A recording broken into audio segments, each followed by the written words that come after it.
Doomsday Roundtable, Part 5, recorded live February 10th, 2019. Now, hi everybody. Welcome to the Doomsday Roundtable. We've got a full house today. There's me, there's Jay, there's Chris, there's Jim, there's Pat, there's Mikey, and there's no one new because she said we had to have subtitles. So today is episode 5. We're talking about, can we all agree that a CME hitting the Earth, like the Carrington event, is something that is going to happen eventually? And if it were to happen this year, do you have a plan? Do you think most of the world would go dark? And I guess, do you think those people who live in third world countries and or already live without these things would do better than the United States or non-third world countries? People who are insanely reliant on electricity. First world countries. Yes, first world. Is there a second world country?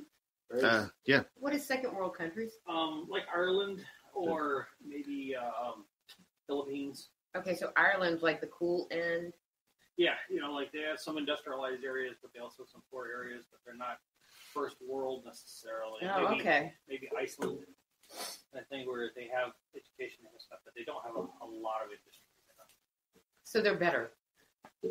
I mean, they would actually be in a pretty good position, I think, to do well.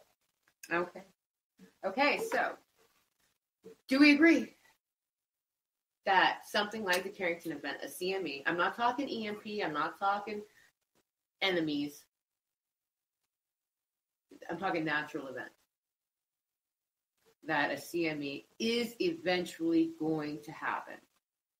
In the realm of time? Yeah. Well, there's a historical record of, Yeah. 1859, the Carrington event. So we know it's happened once. Right. Well, it's happened a few times, yeah. But to that extent. Yeah, to that extent. And I was just reading about a guy, Nick Hodgson, was talking that, according to him, NASA says that there is a 12% chance of a CME hitting every 10 years. So it seems awfully high when you think of 360 degrees of the Earth's circumference and 360 degrees of the sun's circumference. You got to have the right, Earth's got to be in the right spot for the sun to fire one at us, and we're in the target zone. Well, I think we see glancing blows pretty regularly because you see in the aurora, every time you see aurora borealis, that's basically a glancing blow, right? It's like a miniature one, yeah. Right. And they do large. Yeah, but that's beautiful and not devastating. Yeah, it's not designed to take you out. Right. Oh, how pretty clean. Yeah. And we've seen really big ones happen. They just were pointed in different directions. Right. They just had that one that was pointed in the opposite direction. So right. The UK Express.com, the doomsayers, that they're just like the National Enquirer of rags. I think we touched on it before, just a few years ago, 2012. Yeah. 2012, we missed one that would have been devastating by 2 weeks. Oh, wow. We were just, the sun went boom, and the earth went. Right. Yeah. Miss me. Right. Yeah. Right. Okay. So we're going to agree that eventually. I mean, no. You mean no, because there's always that 4 out of 5 dentists, so you got to be that. right. There's got to be somebody, right? Somebody's got to say no. One guy in every round. Yeah. Okay, and if it were to happen within the next year, do you think, if it was to happen to that extent, as a Carrington event, do you think the whole world would go dark? Maybe not the whole world. I don't know. I mean, third world country would be like, didn't notice. Right. Well, I mean, yeah. I mean, like if you're in the jungle and you've been doing the same things the same way for, hundreds, thousands of years, you don't care. I mean, you're like, So there are parts of the world, but they're already dark then. Yeah, right. Parts of the world wouldn't even know what the hell has happened. They might go, it's our turn now, kind of like a cockroach. Right. No. So I think that in the industrialized world, go dark. But I think that the smaller places around the world, if you happen to be on the right side of the globe, in the right position, right place, you may not notice it. You might just think it's some sort of strange electrical anomaly that just happened in the one or two power wires that cross your island or something. Right. So it may not be catastrophic to you. You may not even realize it. That's a good point I hadn't even thought of. So if you are a little island and you have your own power source, then you probably can recover from this a lot quicker. Especially if you're on the other side of the hit. Because the Earth's spinning and rotating. Right, but something like the Carrington event, that went over the globe to the point where even in the Falklands they could see the Aurora Borealis. Oh. So, they were seeing it up and down. So something like that. And really the only thing we had then was telegraph. Yeah, pretty much. So, and it trashed it. Yeah, but was it the Aurora Borealis or the Aurora Australis that they were seeing? Because the Falkland Islands was so far south. No, it was from the CME that hit. So it would technically be Aurora Borealis. Yeah. Right. So I think if you are in the right part of the world, a country like, say, Philippines, that might now have lots of independent power sources, like their own little solar power grids here and there, they might be able to recover well enough if they're facing the right direction. Or if you're the other side of the southern half of the planet, and you're somewhere South America and you have to, far enough up into the Andes or something like that, I would think that you would be not so affected and be able to power up again pretty quickly. But I think the Western world, as we like to think of it, I think there'd be such a chain reaction. The grid would go down and we'd have a really hard time getting it back up just because we're stumbling over our own feet. Right. The amount of chaos. Yeah, just the chaos in itself would prohibit us from starting up again as people start to fight for food and other stuff. The process of rebuilding our industry would be hard. Oh, absolutely. I agree with that. So in that regard, when we move to the third world countries and we start looking at them, or the second world countries even, didn't even think about that. Do you feel like they'd be better off? Well, I think the second world countries will just be like, no big deal. We'll just do what we did last year, because they're behind already. Right. I So don't think they'd be in a massive panic. Yeah. They would just be like, And the second world country's Yeah, population right. isn't going to be that dense. Right. That's Yeah. Third world country is going to be that dense. Yeah. I mean, you can still consider most of India to be a third world country, but they also have a nuke. Multiple nukes. But at the same time, it's not as industrialized as a country as you would think, even though they've got a populace that is everywhere. They do have lots of people, and a lot of those people live in a very poor state. I was just hearing that their average lifespan is something a little bit more than 50 years old, but they still have a lot of people who live like us, well into their 90s. They have masses of people out there who are just not local to, good power sources and things of that sort. So I think places like India some of them wouldn't really notice. The cities and things like that, I think would. Oh, yeah. I think they've noticed as soon as some of the aid, maybe not India, but some of the other ones, from something you had said before, that they might notice as soon as their aid stops coming. Yeah. Right. Yeah. Yeah, a lot of aid from us, you mean? Like, right. I think that would affect a lot of the world. Right, because I think places like us, Britain, France, Russia, I think that we all might be in the same boat. These places who are trying to do other things, and even China. Could you imagine that? Yeah. With all those people who are living in those confined, how much disease is going to run rampant there without flowing water, right, and electricity? Yeah, because they live on top of each other, literally. They've also got a solid amount of pollution that they can't deal with that they've already generated. So I think it's going to be any better. Yeah, The idea is to push it further down the river and see what happens next. Mm-hmm. And a lot of third world countries are also relying on machinery such as diesel trucks that have years of will come to a screeching halt. So a lot of the third world countries you'll start to see have serious, dire issues. They might not be relying necessarily on the electrical grid, but they are relying on trucks that require electrical power to operate such vehicles. So in a mass solar flare, you're literally halting their only lifeline to the outside world, or from the outside world. You'll see a lot of third world countries just not fare very well, because even third world countries have become reliant in some way, shape, or form on technology. Now, if you're talking about somewhere out in like South Sudan, Africa, places like that, they might do the same as they always did. Yeah, I mean, my donkey didn't fall over when the electricity went out. But I mean, if you see places like Haiti, for example, believe it or not, they still rely on food trucks and food supplies from the outside world. If that stops coming, Haiti's screwed. Right. They're screwed. Yeah. Yeah. And the same thing with, they're going to have a lot of first world problems at that point. It really puts them up the playing field. I think it's ultimately they're not as prepared for events like this. They don't have food reserves. They don't have anything like that. They're going to run out of them quick. Just so reliant on everybody else. That's what Exactly. it really comes down to. I mean, it's Really what it is. Yeah. Unfortunately, technology has also provided not only an aid to them, but in this case, a vast hindrance, because once technology just fries, then there's They won't have any access to their natural resources that they've been plundering for decades. If you don't have the technology to get to it anymore, or a way of selling it or transporting it or what have you, the money dries up, aid dries up, you dry up. Okay, so I'm going to throw a spin in here. Upset you because you are my notebook guy. Oh, So my spin here is, okay, so we have an idea that the third world countries, in some places, like those small tribes, it's just every day as normal. They may not even know. why is everybody freaking out? I mean, Right.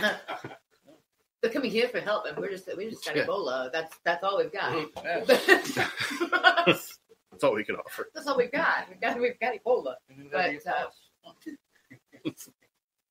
okay, so we're going to come back into these countries where we are so amazingly reliant. Now I'm thinking about things that can be, because we're agreeing that something like this is eventually going to happen. So it's not a if technology fails, it's a when technology fails. So how difficult, if you were a small scale, like say you wanted to go, we'll say state, not state by state, that might be too large, county by county, or what do they call them? They're not counties in Parishes. Yeah, parishes. Louisiana. Right. If you went place by place like that, and you said, okay, we are going to redo our power to protect our part of the grid, and to be able to cut off from the rest of it, because we know that the grid is like water. So when one part goes, the rest of it's screwed. yeah. How difficult and how time consuming do you think that would really be in regards of a project to happen now? I'm not really seeing that one because there's so much. The reason why you've got power generating stations so far and wide is because it's not cost effective to have it in your backyard. You've got a coal-fired plant, you've got a hydroelectric plant, you've got, nuclear plant. Granted, they're trying to pull back and go, okay, everybody's got the little solar arrays and everything like that. You're trying to be off the grid and stuff like that. But I don't think county to county you would even work that, because, say, where we are, we've got a nuclear power plant, but those transmission lines go far afield. Right. I don't see a nuclear power station being pulled back online if everything gets wiped out, because I don't think anybody really want to go near the joint.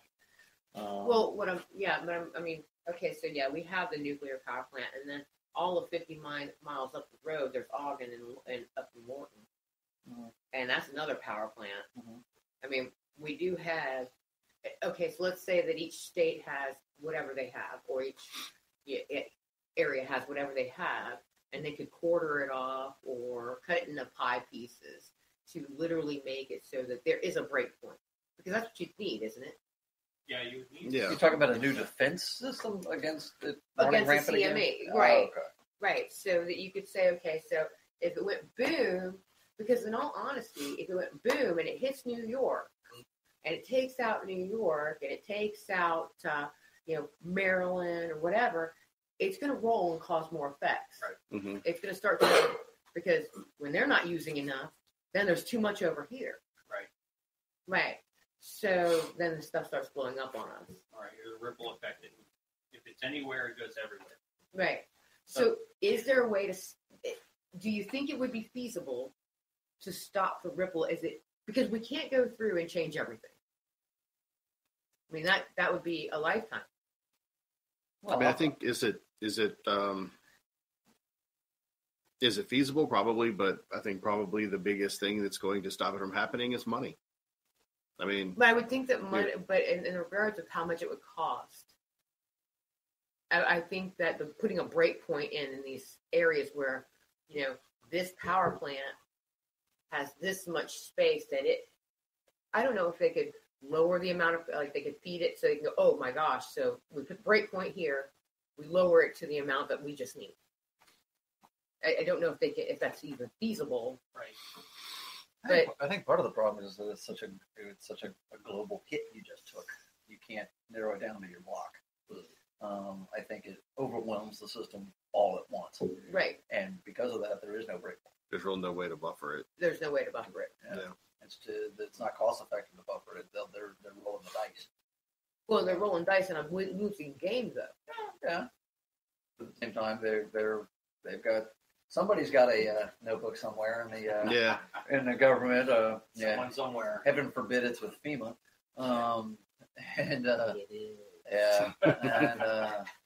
Okay. So Is it technologically possible? I just don't know. I mean, if you have a CME that's covering the Earth, you got enough time, they could shut things down to protect it. But I don't think after the fact you stop it from perpetuating. I don't know what that technology is. You need to have somebody who's highly specialized to answer that question. But well, if you're highly specialized, I don't care when you see it.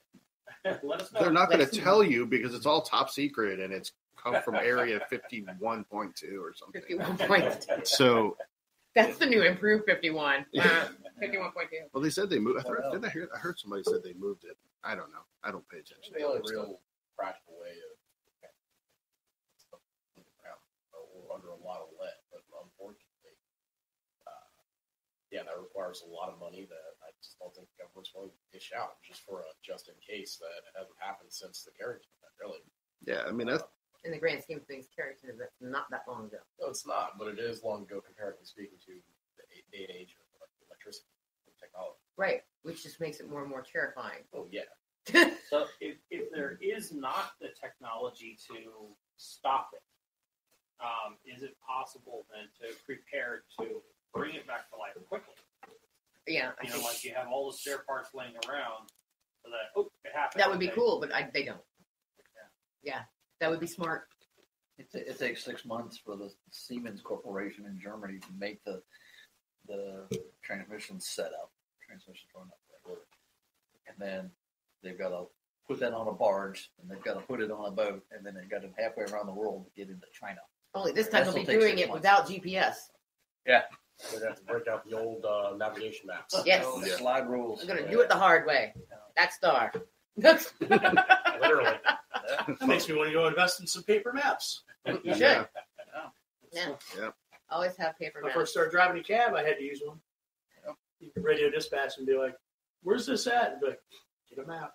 Yep. You're off the grid. Mm-hmm. Okay, so I'm going to say that this was kind of a quick. Unless you've got something in there in your notes, like some crazy hidden thing, Nope, go for it. just check in. Still throwing us off There's because lots of craziness in here. I'm good. Still throwing us off a bit because I think that we've agreed. I think it's a mishmash whether or not these third world countries would do better or worse because a lot of them do rely on us. Mm-hmm. A lot of them do rely on aid. Of course, I threw out that crazy question of could we block it off? Could we possibly find some way to isolate ourselves? And none of us know because we're just not that person. Hydro generators in the basement. Hydro generators. Well, that's Yeah. yeah. I can hook my own house up. It's funny when you guys said that. I was thinking that, it's just rare for me, but I was thinking that what if?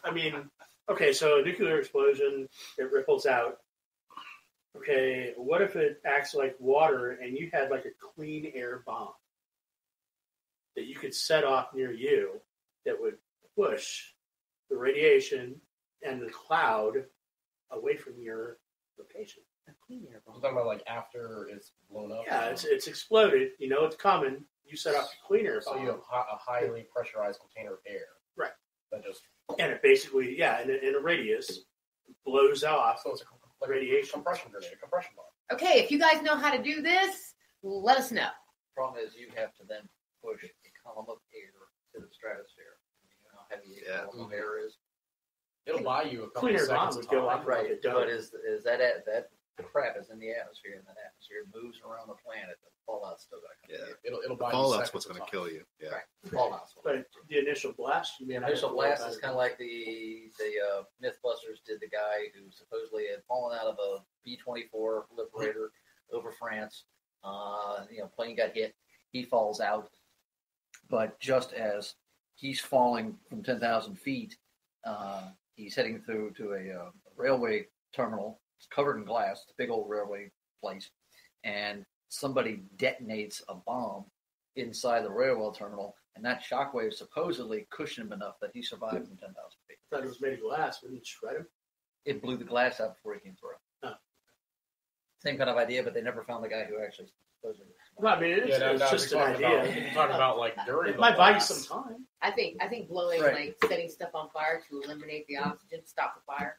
Yeah, fire break is nice. That's what I think. I don't think, oh, good, clean air. I think, no air. No. Sudden vacuum. Right. Yeah, actually, Yeah, that would if create a if there's sudden no vacuum. air and it's sucking in, isn't that pulling it in faster? Hold up. But if there's no air, if I can suck in the air, what if I can suck in the air over there to pull the clean air over to me? I don't think that would work. Only because, I mean, you're sucking in the dirty air. Where are you getting the clean air from? No, well, because, I mean, okay, so your I've mom got went Spaceballs in through- my head and the Big Maid. You know, sorry. The vacuum. That's what I've got. That's great. Okay, so your mom went, She's been set to blow.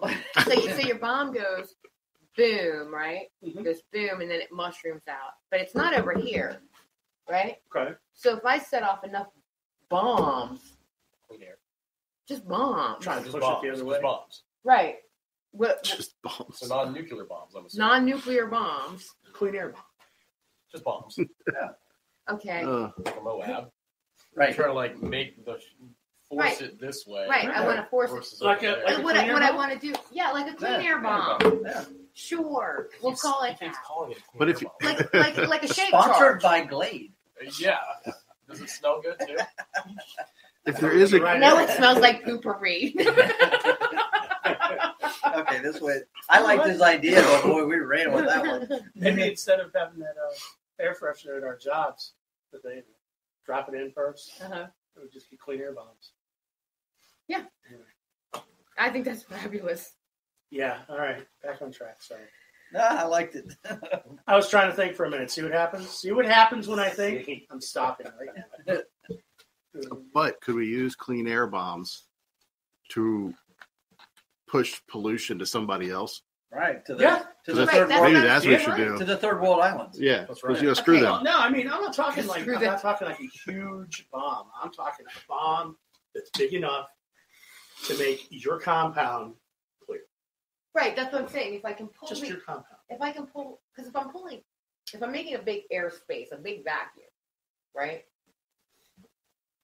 Then the vacuum wants to suck air into it, right? It wants to suck stuff into it. Okay, so if I'm on the correct side of that bomb, I guess I'd have to actually do it on the other side. Meaning, okay, so Yes, that would right. make sense. right, so Drawing it away from you. right, I'm drawing it away. So let's say that boom, DC went up, right? And I go boom, and I blow up all of that part of the Eastern Shore of Maryland, part of New York, And pulled it that way. and I pull it that way. I mean, sorry guys, but I feel it's like out to the ocean. I mean, Yeah. something like So that guys are happens. tribute. Who cares about everybody else? You're worried about yourself. So what if it more sense. I'm sorry. Well, I'm trying to Maybe- take it to the water, so I don't know if that's good or bad. Would it make more sense? Maybe You're less ruining the lethal fish. for We're not going to everybody else. scallops anymore. If you just made it. Domes are not easy to come by. You know, I don't think a big bomb the size of whatever to push the nuclear blast over there is any It's easier. not easy to come It by is. either. Look at the Boston Marathon. It's very easy. You Okay, just don't I put need a- shrapnel in it. I need Well, a, I yeah. need a bigger bomb than that, though. If it's a, Why? I mean, maybe Yeah. a little bit bigger, but okay, but we weren't even talking about nuclear bombs. How did this happen? we're not talking about that. We That would was, that was horrible. That was a horrible thing. And they drove pieces of shrapnel and took people's legs off. well, It's yes, a pretty big blast. but it's not going to combat a nuclear blast.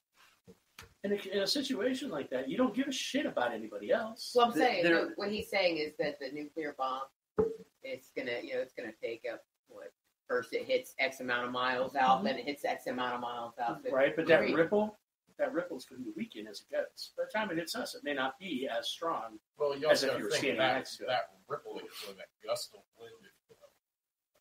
Depending on how far it is, you're still getting clean air. It's really the fallout after the fact that's going to kill you. So, letting off whatever bomb you have to let off, first off, like he said, your bomb got to go to the stratosphere because all that radioactive ash is going up into the stratosphere. And that's the wind currents that are carrying. It's not the wind currents down on sea level or our level. It's the wind currents up there.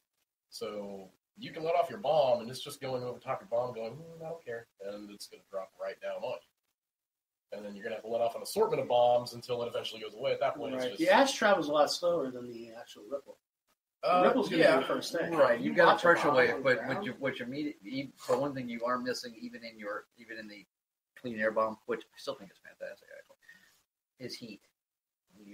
Is heat. yeah. You can't be anywhere near it when the sun gun goes off because you'll end up with a sunburn pretty quick if you haven't been blasted to pieces by its Okay, own but pressure. you guys are Right. talking about setting off in New York and us Right. being where we're at. Right. Are we going to feel all the heat?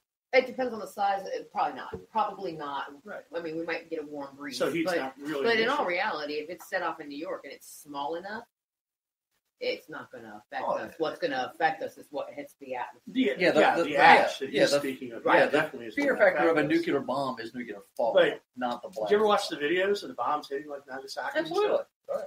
Yeah. Everything's just gone. Right. Yeah. And Right. it was, Okay, it was but above if ground. it gets to us, if we can set off a clean air bomb. Somebody's going to Right. invent a clean I mean, air bomb. I know now. it's all. Maybe you know, several of them. But somebody's going to Lots. call that. But somebody's actually going to call that a neutron bomb, We're actually just like throwing out, which stuff is a anyway, combination of so a fusion and a fission. I don't think it's going to be feasible. No, I don't. But it's an I idea. like You the know. idea, though. Chop it up. You don't know. They already found the God particle, so it could be feasible to find a clean air bomb. Not any more far fetched than us actually surviving some shit like this. Well, okay, I'm going to survive if it's not nuclear and if it's not a biological attack of something that I'm actually susceptible to.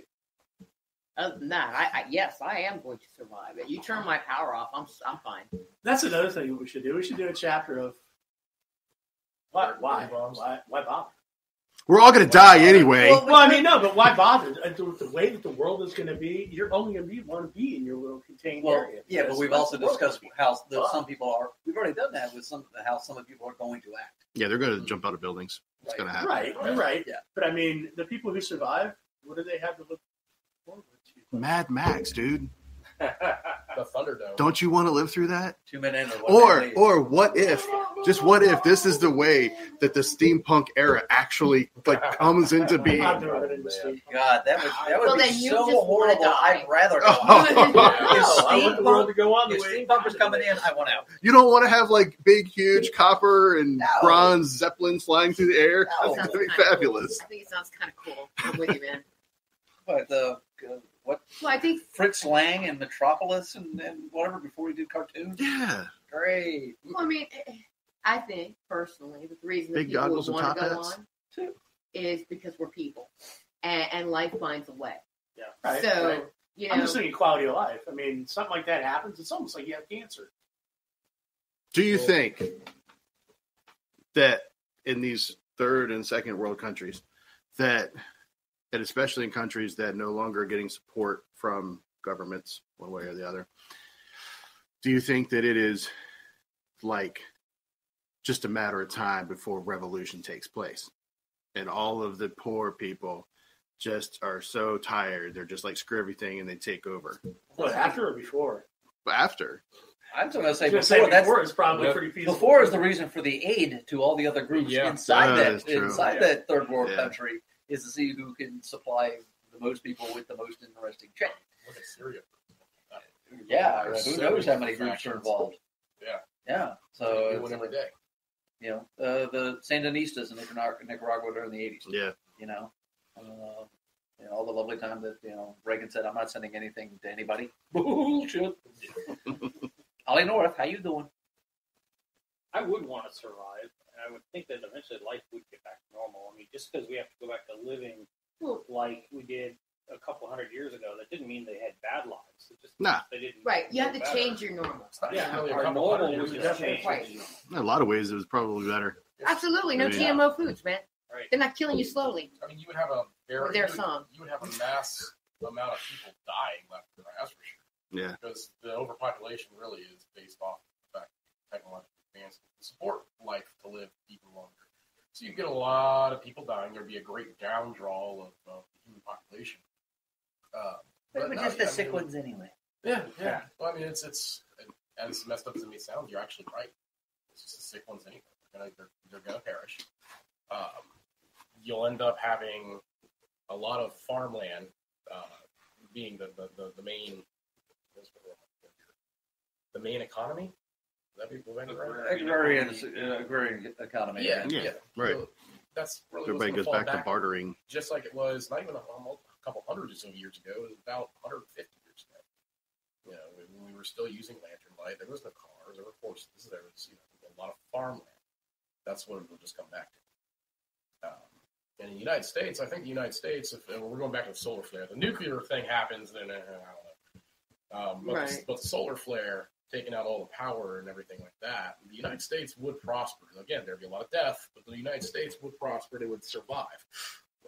So would all these other countries that have that capability. But again, going back to the third world countries that don't have that capability, who can't farm, who do rely on countries like ours to do the farming for them and get their food to them, you'll see a lot of them just slip off to the wayside. They're not going to be surviving. As a matter of fact, I think some would dare of them will. say some of them maybe, but I dare say the vast majority of third world countries will actually perish. It's the first world countries that do have the preparedness and the financial backing that gave them that preparedness to continue on. We became a superpower, for example, for a reason. It wasn't just because we sprouted money on trees. We worked for it. In the grand scheme of things. Right. So we do have a better leg up versus some like Nicaragua or really Mexico in general. Or but conversely, I got the third world countries are used to having nothing. That's true. They are. So they might be better off than we are in some ways. If you take away the aid that we're giving to Ethiopia, if you take away the aid that we're giving to Sudan, where things are bad or whatever, I don't know all the countries, but you take away that aid, what happens? They just start learning. They might die off, a lot of them, but they start learning how to fend for themselves. I think they'll move. Because, I mean, a lot of places they're in countries. There will be a lot of migrating. There would be a mass migration. They don't do it now because they have help. It's just like people that are on welfare. They're not, if they don't actually need welfare, but they're staying on it because it's easy. It's easy. I can stay on welfare and not work, and but if the United States cut off the welfare, they go get a damn job because they have to survive. That's true. I'm not saying they would all die entirely, but I do think that yes, there would be a mass exodus from the country. That would be a good thing. You see that with the Syrians right now, and just war. But as far as the country as a whole, I think the country as a whole is just screwed. All these third world countries, they cannot support themselves. They're third world for a reason. They're not first. They don't have power. They're not first world countries. They're not second world countries. They're third world countries. They require help. If we didn't help them, or if the other nations didn't help them, now is our help keeping them as a third world country? It very well could be. That's true. Is that part of the politics, the geopolitical positioning? That I would dare say so. Yeah, I would dare say so. Yeah. I actually think that, let's say that I'm in some place where I know that there's a group of natives and I can just go and ask for help. They're the ones that are, they're hunter-gatherer people, because there's still hunter-gatherer people out there. Just Yeah. don't go to that island off India. The Aboriginals, they still keep their tradition as much as they They can. don't want to talk to you at all. I'd be like, excuse me, Yeah. I will help you if you will teach me your ways. And then all of a sudden, poof, And I might be their dinner. That's Yeah. true. Yeah. I mean, have you seen it? But you know what? Then I don't Yeah. have to worry about it because I tried. the other They way ate me. The other way. Alex says they might not be nice. All right. It might not be nice. Yeah. It might go all. It sounds like what Bring everyone's Inferno saying on you. is if there's a CME like that, and the power goes out, and there's a triple down effect. If you had the right culture, where you have I'm willing to work, and I'm willing to work hard, and I'm willing to share and help others, but no work, no food. But you also need a certain amount of natural resources to work with. Yeah. So if you're in the middle of the desert on a horse with no name, it doesn't matter if you have great ethics and great work skills. You have nothing to work with. Yeah, there's no Right. water. There's no water. Right. If you're starving or if you're dying of thirst or you don't have shelter, certain things to work with, it'll be much more difficult. Right. But if you have the right combination of things, those places could survive and do well. Start over again. So I guess really, Kind of like Mesopotamia. really, there's no real balance in there's no balance in difference here. Meaning, there are things that are going to make either one bad. If you are in China, you are in a bad situation because there's too many of you, and you're too close together. If you are in the United States, again, it's almost the same situation. There are too many, and you're too close together. While you may have the ability to farm, you may have the ability to get your water and do this, you're also facing off with enemies every day, more or Yes. less. Well, Whether it's yeah. another person or it's a disease from a gross amount of people who have died in one section, And that's the other thing. Disease, sickness is going to wipe out probably the vast majority of people for violence. I think, or even starvation. To be honest with you, I think sickness is going to wipe out the vast majority of people, especially people in big cities. Big cities would be the absolute worst place to be during an event like this. Say New York, for example. All it's going to take is one person to be a carrier of one violent the infrastructure disease. will collapse. Within 6 months, you see Well- half of the city dead. well, you think about those people who are going to lock themselves into their homes and die. Yeah. Well, they're just Yeah. a breeding ground for bacteria. Yep. And next thing you know, the rats are in there eating them, the fleas are doing this, everything's moving around, and the rats don't stay in one room. So it's not even like, if nobody's getting rid of that, Yeah. then that's just a disease bomb. Yeah, If I you're mean, fortunate enough to be in the right size town, in the right location, Right. then you may not suffer as much. If you're unfortunate enough to be inside a subway tunnel when there's a flood, Right. you can only hold your breath for so long. You're in the wrong place at the wrong time. This may be very unfortunate for you. If you're in an airplane, maybe going down. But I think that people will survive, and I think that there will be a rebuilding phase, and it's just a matter of whether you're prepared and can get to where it's a good place. Right. And I think that people would try. I think for the sole purpose of, life finds a way. And ultimately, there are going to be people who don't want to try. There are going to be people who are like, why should I do this? And they're going to use that one bullet to take care of themselves, or they're just going to go suffer somewhere, take a bunch of pills, whatever the case may be. But then there's a good-sized group of people who are going to say, absolutely not, I have to rebuild something. I'm going to stick around and see what's up. I'm not saying I'm going to die right away. I'm going to stick around and see what's up. But I'm saying I the mean, now quality that- of life might be such that Well, the thing is what is your acceptable quality of life? I mean, people, once my diabetes takes over my body, which it might Well- not, because I'm not going to have a lot of sugar to eat. right, I'll be doing a lot of walking, apparently. Yeah. right, So, it may not, but high blood pressure, any diseases that people have, stuff like that, they're going to get worse. right. And the quality of life is going to suck for them. Well, quality of life will change for everybody. I mean, Right, but air more so- conditioning, heating, we love our AC. You Yeah. guys love the AC. Absolutely. Absolutely. But when there's no power, there's no AC. You can figure out how to heat stuff with wood That's the stove worst or thing you've whatever. said during this whole time. I know. when you dig a hole Well- deep enough, you get cold. Oh, so now you want to die, huh? No. Oh, God. Oh, my As God. I've proven to myself, you can get used to a temperature. Yeah, you're Well, acclimatized. but this all, if you think about it It's too, always room temperature. and we've gone back to, this goes back to probably another episode at one point, when we were talking about, do you stay or do you go? When this happens, do you stay in Minnesota right now where it's very, very cold? There would be a mass exodus heading south. And a lot of this is going, a lot of people are going to realize, just like, they did for years, is that you no longer live in one place. You live in multiple places, depending on the times of the year. Can you grow and harvest in this location versus moving to this location where you can grow and harvest in a different season? And so temperature and climate and weather and all those things they're going to have to think about those things. Right. You're not going to be, AC, do you want to be in the middle of the desert with no AC, or do you want to move north where it's cooler, for the summertime? So, people will just, in a lot of ways, just revert back to the way things used to be until they can tell that there's the ability to settle again. When they start figuring out that they can, how do we get the grid back up? Okay, How it's do we getting start cold. doing Let's things? head to our summer camp. Yeah, exactly. Well, you also have people like that. What's that show where they live up in Alaska?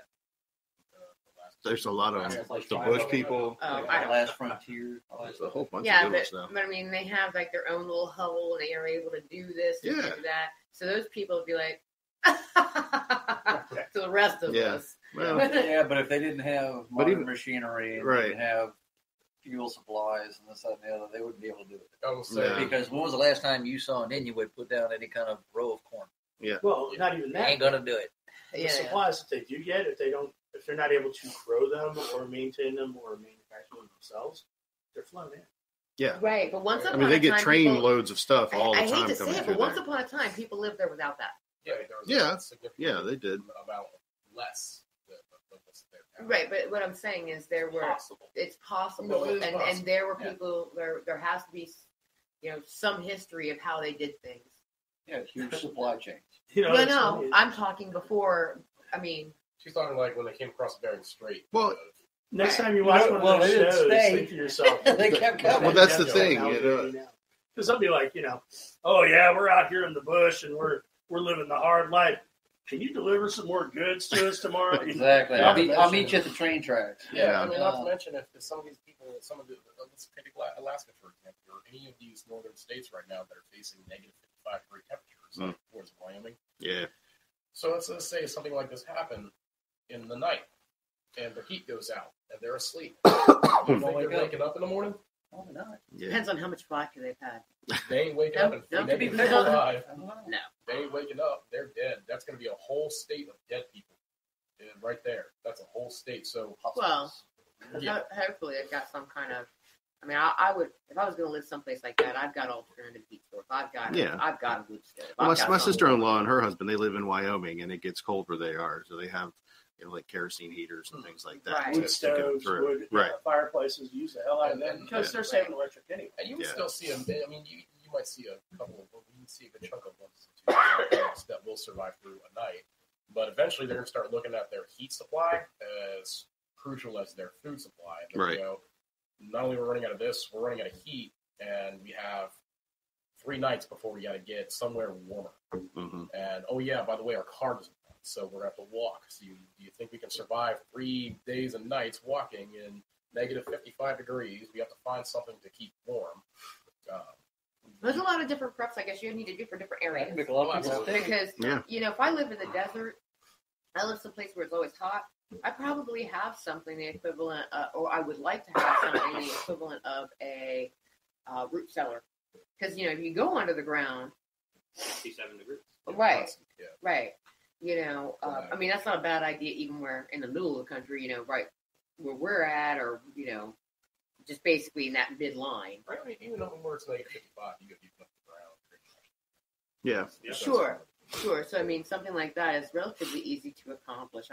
It takes time and effort, and it's something you want to do ahead of time. But I think that most people do even think about the fact that, okay, I live in a tundra of some sort. They know that you can lose your power for this, you can lose your power for that, and it could be a week before you get it on. So I think that they're they're pretty well prepared, or they're dead already. Yeah. Or they're going to the neighbor's house. Like, well, we're going to freeze to death if we stay here, Mabel. Let's go over to Fred's place. Okay. But Fred's going to take them in because Mabel's hot or whatever. I don't know. She makes good pie. Mabel makes good pie, yes. And apparently pancakes.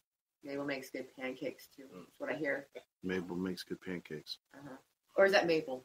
No. That's maple. Oh, okay. Yeah. That's syrup. Oh. Goes on a lot of things. Mm.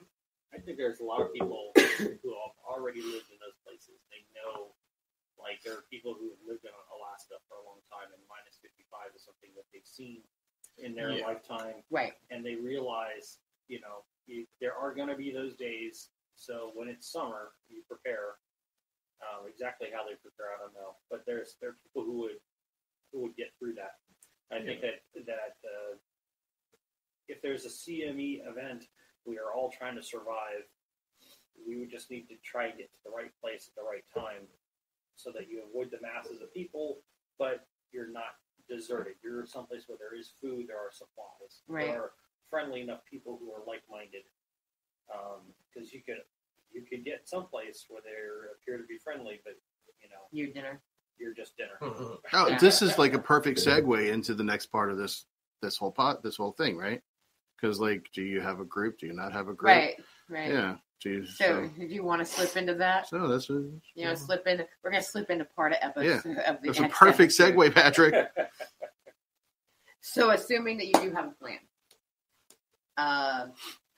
and have an assembled group, or you've been sucked into a group, right? That is somebody you trust or can trust. What's next? Do you set up a chain of command? When you do set that up, or if you do set that up, or you're just going to go all willy-nilly, or do you already have one predetermined?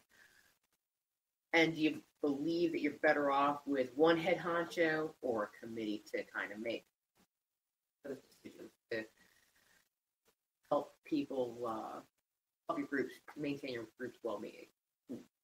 I think it's both and. Yeah. I think, you got to have someone, a dude, maybe it doesn't have to be a dude, but it has to be someone who is the ultimate, like, decision maker. But I don't think that you should have just this one guy making all decisions all by himself. Because you get killed pretty quick if that's the case. Right. Well, people are flawed. They're going to make mistakes. And so having a committee of people around him that can help him to make decisions or help to make the decisions that he will enforce one way or the other, you got to do it that way. Because, like you said, I mean, at some point, if he makes enough mistakes, they're just going to take him out anyway and replace him. Right. Or on top of that, if you don't have someone else, in a hierarchy of some kind, then when something happens to him that's unforeseen, maybe he gets mauled by a bear, I don't know, whatever, then somebody's got to take on take that role. I mean, you don't want to have somebody that's not ready to step into that place. It's already been part of this little small government that we're having. Right. Because if you don't have somebody to step right in, then you're going to have more chaos, and nobody needs that when there's already chaos all around you.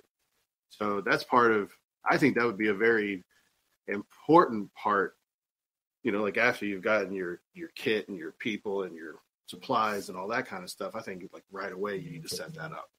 Yeah. You got to set up a hierarchy. At first, it can't be complicated. It's got to be simple. Yeah. By having one person in charge who seems to know what they're doing. But then the fear is eventually that person's going to start making mistakes or getting power hungry. Mm-hmm. So because power corrupts Well, every single time. A wise leader would set up quickly an infrastructure and a system to have a continual replacing and check and balances. I think that if you already got a plan and you've already got a group, that you should already have that set up. You should already just have determined, okay, this is the leader, Mm-hmm. and these are the leader's advisors. Yeah, I mean, it should be part of your prepping. I mean, right. If you already have a group of people that you're counting on in case this happens, right. It's totally different if you get sucked up into a group, or if you get, if you're 5-6 people that are all alone, you have to form a group. Okay, so let's just say that happens. So you get sucked into a group, and they're just kind of doing their thing. Nobody's really the leader. Mm-hmm. But you don't know them well enough to take charge. Yeah. You know, would you stay with that group, or would you go try to find something else? Or I think. Well, I mean, I guess there's so many different scenarios that could. well, this kind easily of brings play up out. this. You could also bring up now. We can talk about the lone wolves. You know, it's like, are you going to have the lone wolf mentality that you're only, first of all, you're by yourself no matter where you are, whether you're with people or not, because that's the mentality of a lone wolf. I'm going to be me. I mean, it's an oxymoron anyway. A lone wolf is kind of a thing because wolves are packs. So you're supposed to be with the pack. So the whole idea is kind of weird anyway, but ultimately I think that if that's the mentality that you have, you're probably not going to survive long anyway, because you can't survive on your own. You can for a while, but I mean, at some point you're going to have to integrate back into some sort of society.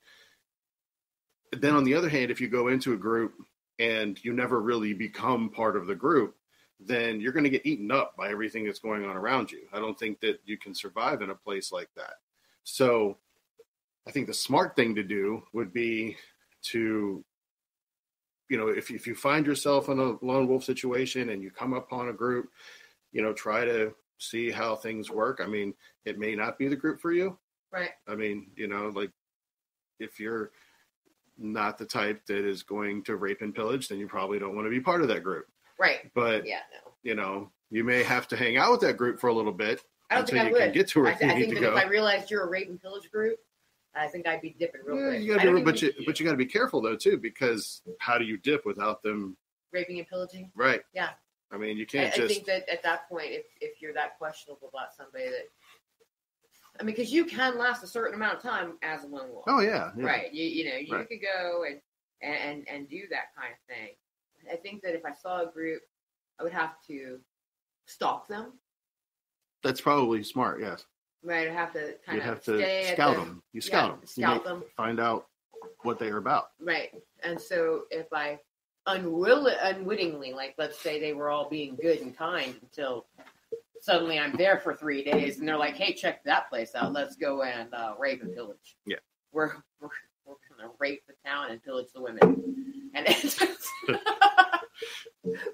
then I don't think that's how this works. that's not how this works. So That's how not how any of this works. Yeah. But, you know, if that's the point, if it's at that point, then unfortunately I'd have to let them do what they were going to do because I can't stop a group all by my onesies. But, I mean, but honestly, I'd dip. I'd figure Yeah. out how to dip. That's kind of how, you know, we got started. We got people came here, and this is a great place. And then a lot of people throughout the world were like, things kind of suck where I'm at. I don't know if I can go with this. I don't know if I go with that. Let's find a new place that's more like us. And they get on a boat and they came here, and, you know, they became part of us. Right.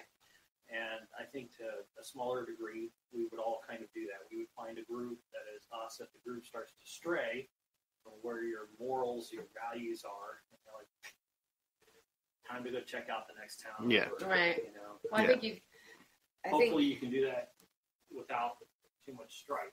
Right, Yeah. because there's going to be a gang mentality of once you're in.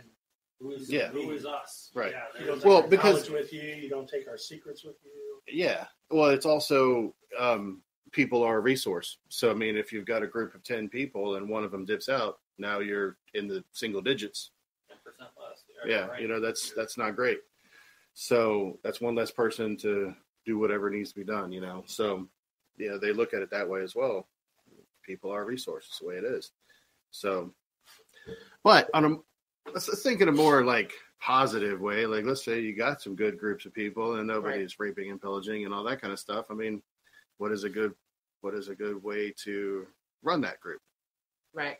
Well, I mean, I'm a big fan of committees. I do understand there needs to be a head to the committee. Right.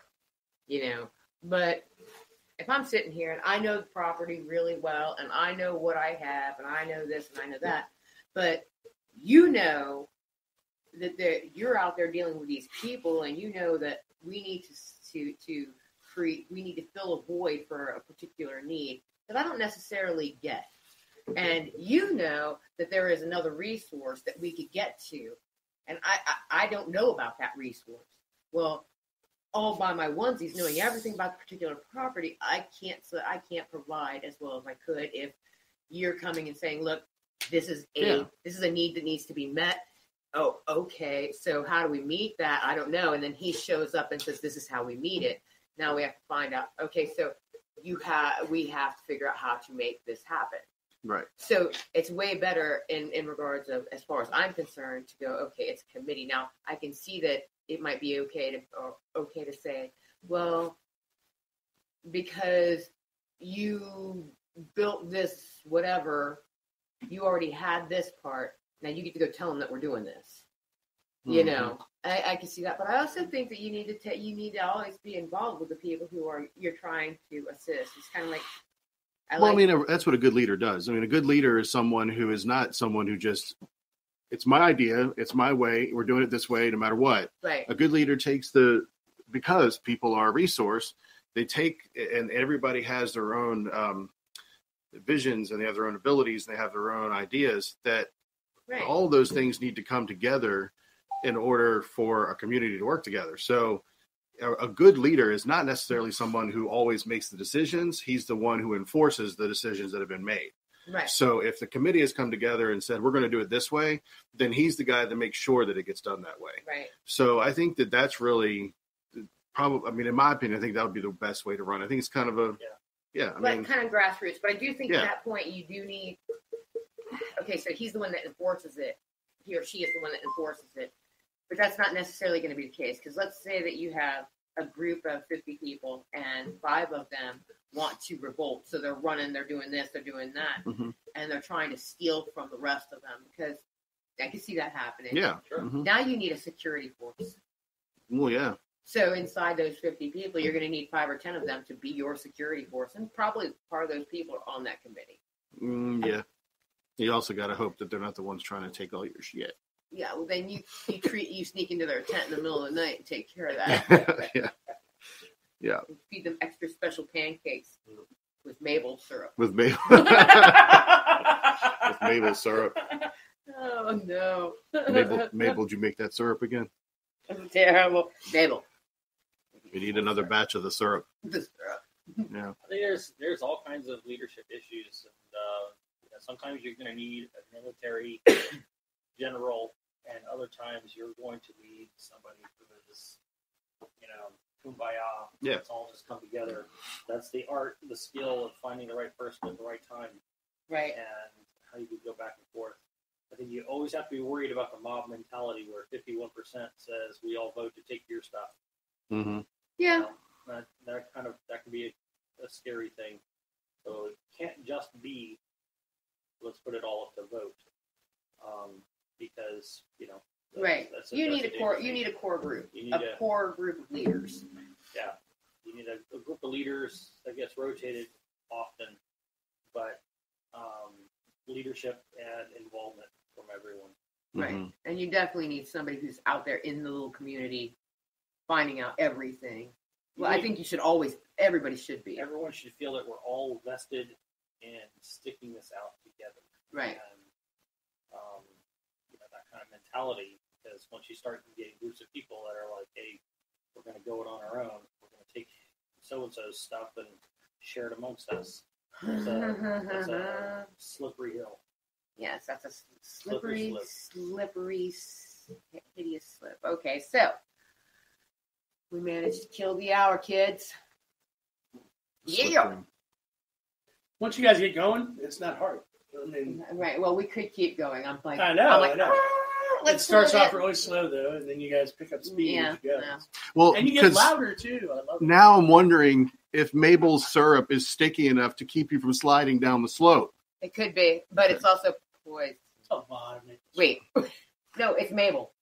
It's maple syrup. Maple syrup. There's maple syrup. That's good. And then there's maple syrup. That's and you do not want maple syrup on your flapjacks. Yeah.